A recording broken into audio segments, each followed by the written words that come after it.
Zgadnijcie, gdzie jestem. Zgadliście, na statku. Można powiedzieć, że się w końcu udało. Po 3 tygodniach. Właśnie przekraczamy dosyć ważne miejsce. I zaraz wam je pokażę. Tylko jak ja stąd wyjdę i się nie zabiję przy okazji. Znowu będę nagrywał pod słońce, ale co z tego? Proszę bardzo. Tam żegnamy Gibraltar, tą wielką chmurę, która bardzo często przynosiła zachmurzenie. Tam, a tu kolega ucieka, ale niech nie ucieka. Tam żegnamy powoli Europę. No i płyniemy w kierunku Wysp Kanaryjskich. Tutaj moja załoga siedzi po drugiej stronie. Tak, pokazują mi, że dobrze. It's okay, right? Perfect. No, tutaj... You completely agree with me, yeah. Okej. Dobrze, tu się kapitan ze mną we wszystkim zgadza. Bardzo dobrze, bardzo mi się to podoba. Pokażę wam jeszcze jedną fajną rzecz, którą tutaj mamy. Co tu mamy? Mamy autopilota, więc możemy się opierdzielać generalnie przez większą część czasu. To jest ustawione na auto. Tu mamy mapę, czy jak oni to mówią, chart, bo marynarze nie mogą używać map, oni używają chart. Tu jest o tyle fajnie, pokazuje pokazuje kierunek wiatru. Jak strzałka jest w tą stronę, to znaczy, że mamy wiatr od lewej strony. Oczywiście w nomenklaturze żeglarskiej nazywa się to zupełnie inaczej, ale na potrzeby filmu będę mówił uproszczonym językiem. No i ciach, no i tutaj się płynie. Po jednej stronie Hiszpania, po drugiej stronie Gibraltar, a przed nami ocean. No cóż, ja jeszcze nie mam choroby morskiej, ale jak to dalej będzie, zobaczymy. Wszystko przede mną, no i przed nami.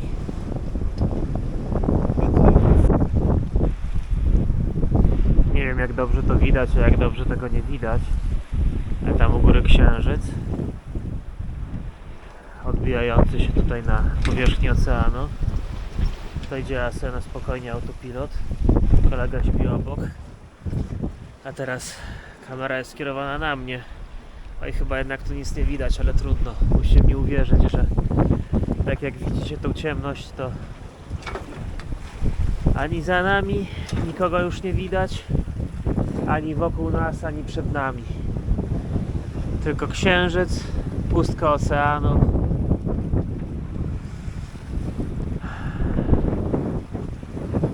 I szum wiatru. No cóż, zaraz budzę kolegę, bo będzie jego zmiana.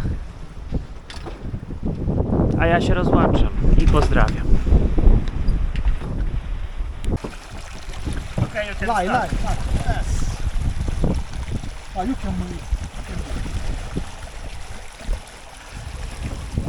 No to słuchajcie, taki sposób mycia się na Atlantyku.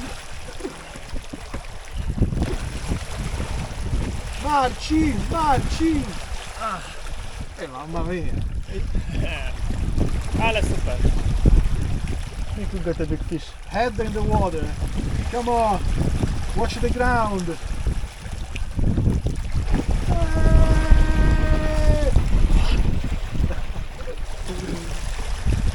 Oh, you can stay. You can stay. Don't worry. You have to try reverse watching. It's the best. Side watching and reverse.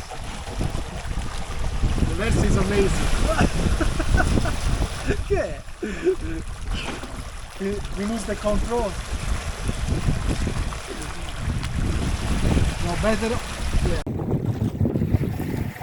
Spójrzcie tylko na ten księżyc za mgłą. Tu niewiele widać, ale wokół mnie ciemność, tylko ciemna tafla wody, niebo. Tutaj obok kolega śpi, z który jest razem ze mną na wachcie. Tutaj lecimy na autopilocie. A ja jestem odpowiedzialny za to, żeby łódka nie zatonęła. No cóż. Pozdrawiam serdecznie, o ile mnie nawet troszeczkę widać. No i płyniemy do celu, na te Wyspy Kanaryjskie.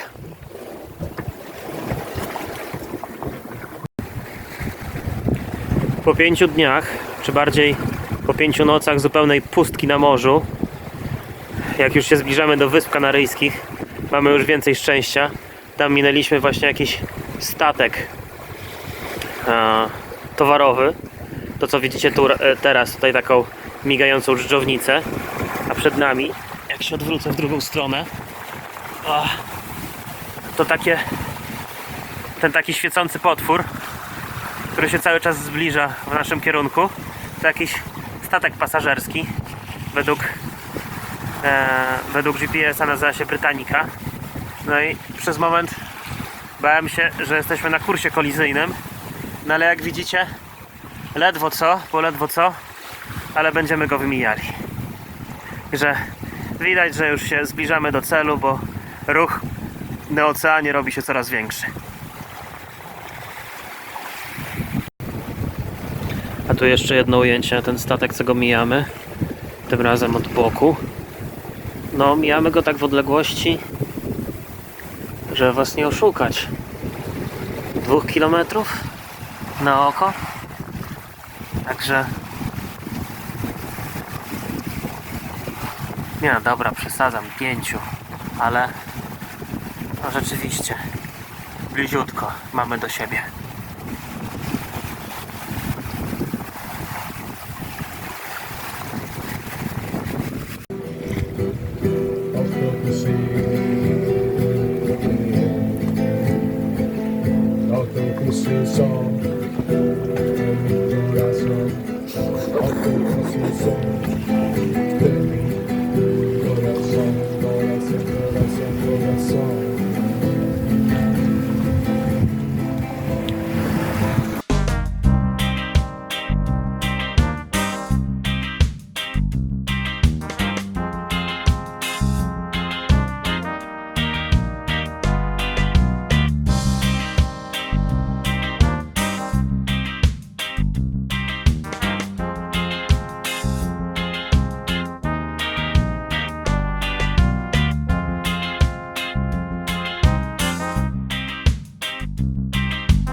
A tamten cień w tle to Lanzarote, Wyspy Kanaryjskie. Po kutwa 6 dniach wypłynęliśmy we wtorek, jest niedziela, południe, w końcu dopływam po walce z chorobą morską. W sensie nic z siebie nie wyrzucałem, ale czułem się słabo przez pierwsze 5 dni. No dobra, pierwsze 3 dni. Ale dało radę. W końcu dopływam. No i cóż, pozwiedzam sobie krótko wysepkę, odpocznę i będę szukał dalej jachtostopu. Pewnie najpierw na Gran Canaria, bo tam jest główny port, a później dalej na południe, na Capo Verde i do Brazylii. W końcu. Już miałem naprawdę serdecznie dość tego żeglowania. Za mną Lanzarote. Po kilku dniach w końcu docieramy na miejsce. No, mój pierwszy jachtostop za mną. Już jestem praktycznie jedną nogą na Kanarach. Stąd jeszcze, no być może będę próbował się dostać do Las Palmas, a może od razu uda się ogarnąć transport na Wyspy Zielonego Przylądka, a później do Brazylii, nie wiem, ale no jest to satysfakcja, że przetrwałem. No cóż, mam nadzieję, że widać te wyspy w tle za mną, żeby nie było, że zmontowane. Humor dopisuje, słońce świeci, Czego chcieć więcej? No cóż, czekamy aż zawiniemy do portu. Ach. I czekam na kolejne przygody.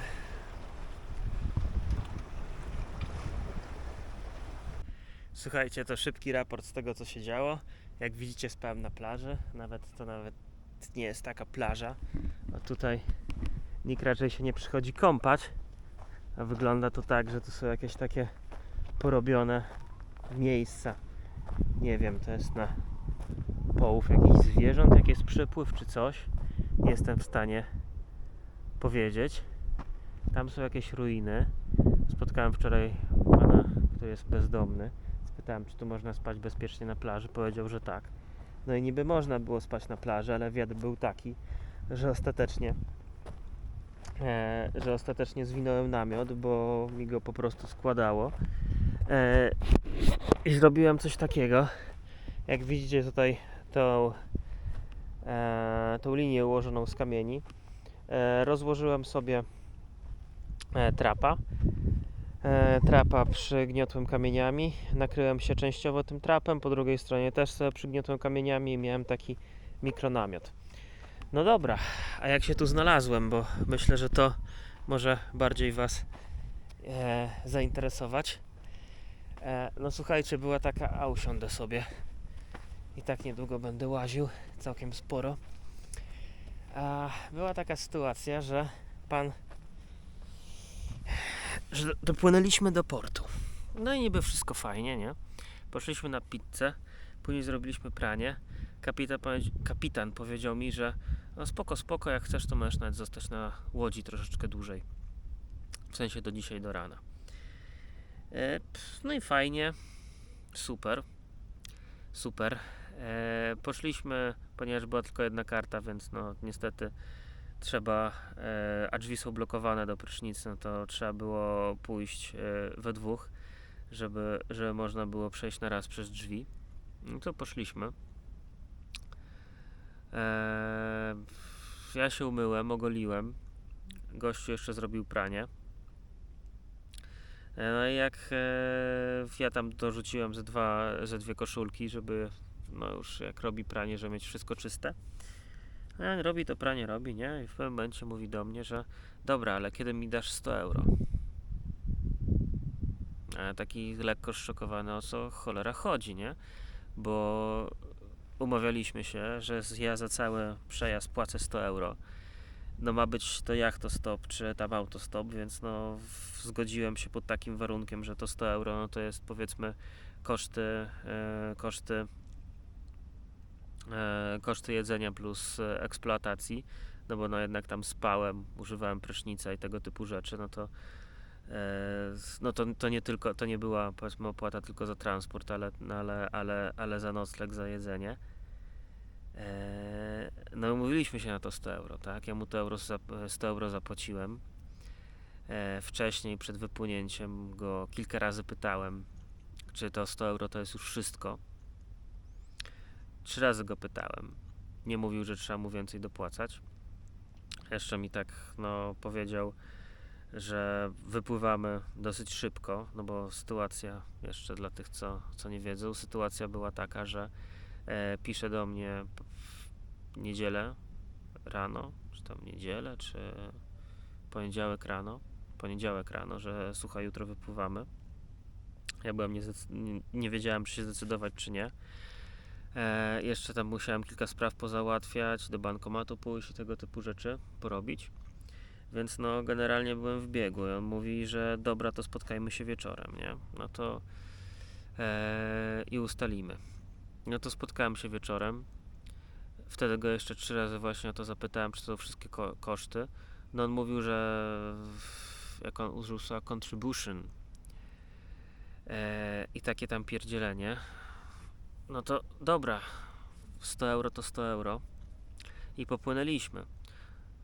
A jak już dopłynęliśmy i tutaj była ta sytuacja przy tej pralni, no to gościu mi mówi, że mu dał drugie 100 euro. Myślę sobie, niech spierdala, nie? żebym mu dał, no bo to jest contribution, żebym nie udawał głupiego, o co chodzi w ogóle. No ale myślę sobie, no dobra, nawet jak źle zrozumiałem, no ale to nie może być tak, że każdy, kto mi powie, że mu dał 100 euro, to będę mu dawał to 100 euro, nie? No to ja też udałem głupiego. Powiedziałem mu, że mu dam, nie ma problemu. Jak już wróciliśmy razem na tą jego łódkę, to powiedziałem, że muszę się przebrać, bo też idę na miasto. No tak się przebierałem, że przy okazji spakowałem cały swój plecak. Wziąłem wszystko co moje i spierdzieliłem z łódki, nie? I już przed samą łódką, jak powiedział, gdzie ja idę, no to mu powiedziałem, no to do kolegi. Bo powiedział, bo ma nocleg dla mnie. No i wyszedłem z tej łódki i wtedy zaczęliśmy rozmawiać, jak już miałem wszystkie rzeczy ze sobą.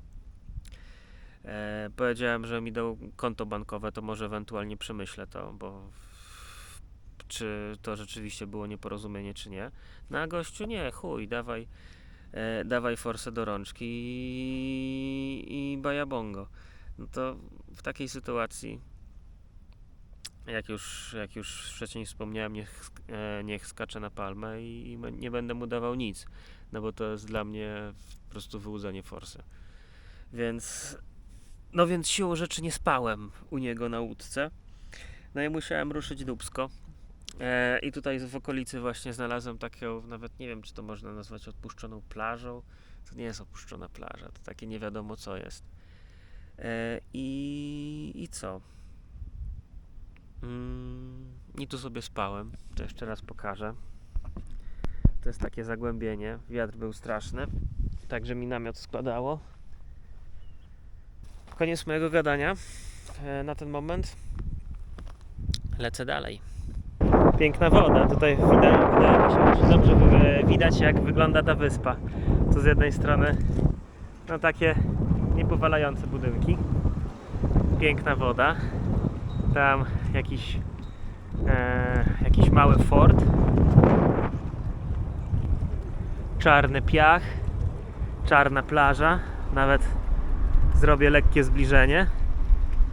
O. A tam, proszę bardzo, nie wiem, czy widać te ruiny. Zbliżę jeszcze trochę. No, to właśnie za tymi ruinami tego budynku, tam gdzie jest płot, znajduje się parking. A jak się wejdzie trochę dalej, no to właśnie tam dalej sobie spałem. Więc jak widzicie, wszystko się da, jak się naprawdę chce. Patrzcie, gdzie ja jestem. Urokliwy placek. Mam nadzieję, że znajdę jak w miarę szybko. Znalazłem couchsurfing na tą noc i na kolejną. Będę miał na pewno. Facet powiedział, że jak chcę, to nawet mogę zostać 4 dni. No to taki, nie wiem, emeryt, który chce, przynajmniej mam nadzieję, że chce poznawać nowych ludzi i pomagać, więc no zobaczymy, jak tam będzie wyglądał pobyt u niego. Na razie jestem dobrej myśli. Jak się okaże jakiś stuknięty, no to przecież zawsze mogę spakować rzeczy i wyjść. Mam ogarniętą miejscówkę na plaży.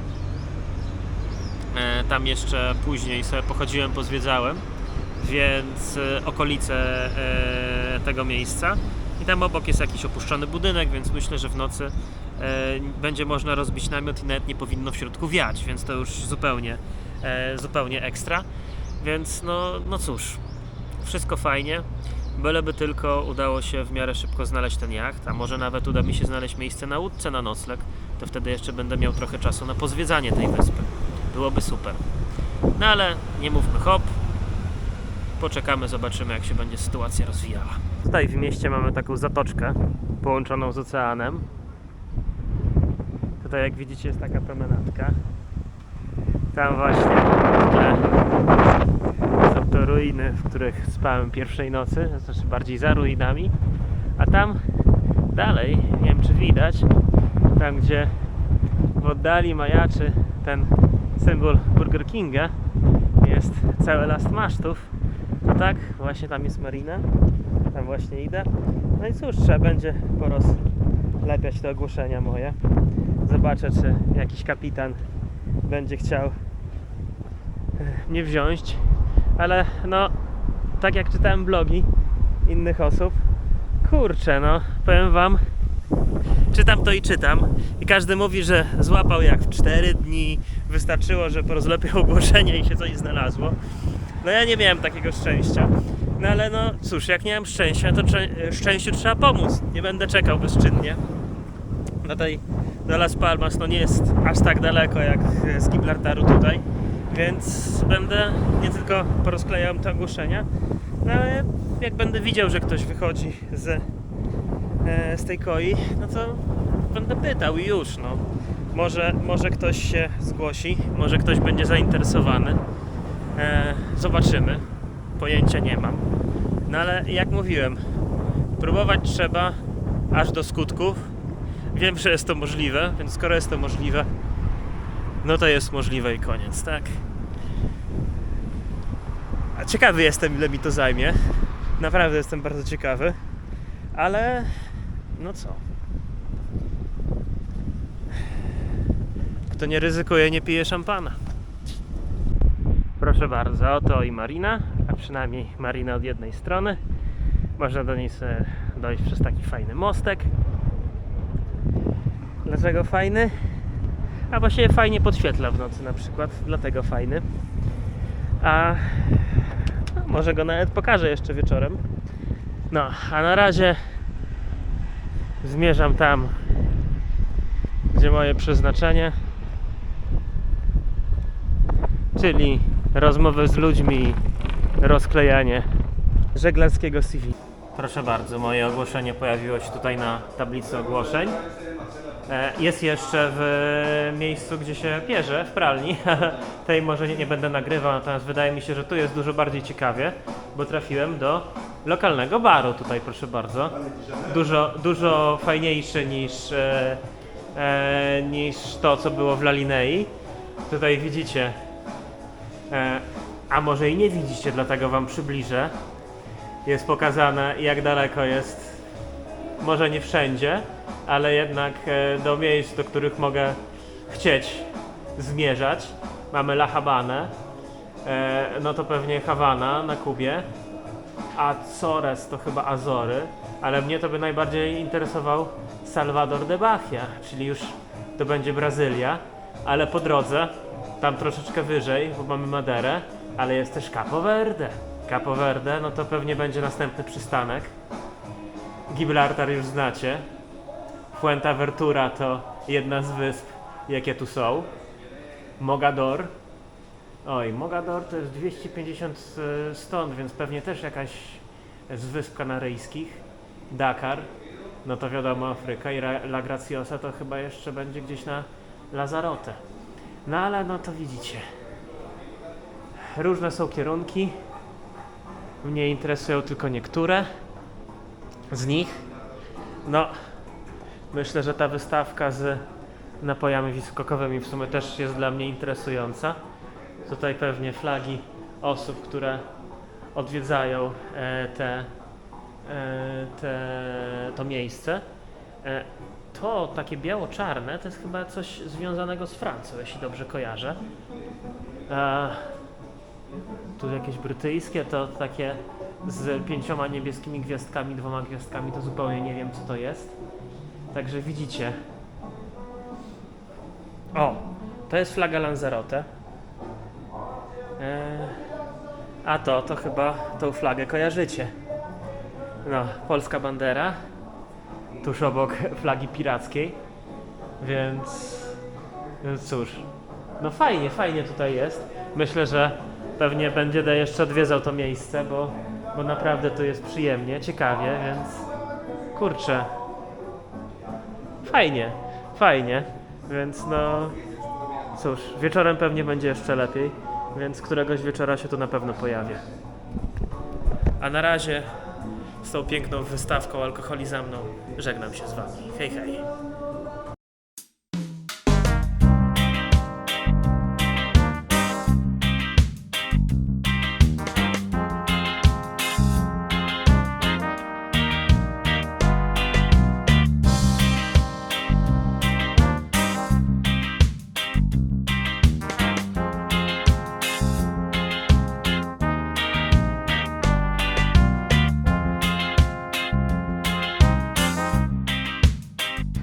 Patrzcie, jaką tutaj dostałem kolację. No naprawdę, raz się śpi na plaży, a raz tutaj właśnie mam taką pyszniutką hiszpańską kolację. Tutaj mi host mówi, że to jest takie znane średniej jakości wino, czyli dobre, bo tanie, więc nie można mówić, że nie. Także no cóż, ja się zabieram tutaj z moim gospodarzem za jedzenie i co, pewnie jak to zwykle bywa przy winie, to będą rozmowy o życiu. Także co, no ja pozdrawiam i do usłyszenia. No, proszę bardzo, kolacyjka hiszpańska. Tutaj gospodarz mi powiedział, że mam nakręcić z innej perspektywy, bo ładniej wygląda. Tutaj właśnie jestem goszczony przez takiego, facet mówi, że nigdy nie podróżował, ale na emeryturze zaczął. No i teraz, jak rozumiem, to też ja jestem w ogóle jego pierwszym gościem na couchsurfingu, więc no cóż, no, chcę robić dobre wrażenie, jak na razie wychodzi mu.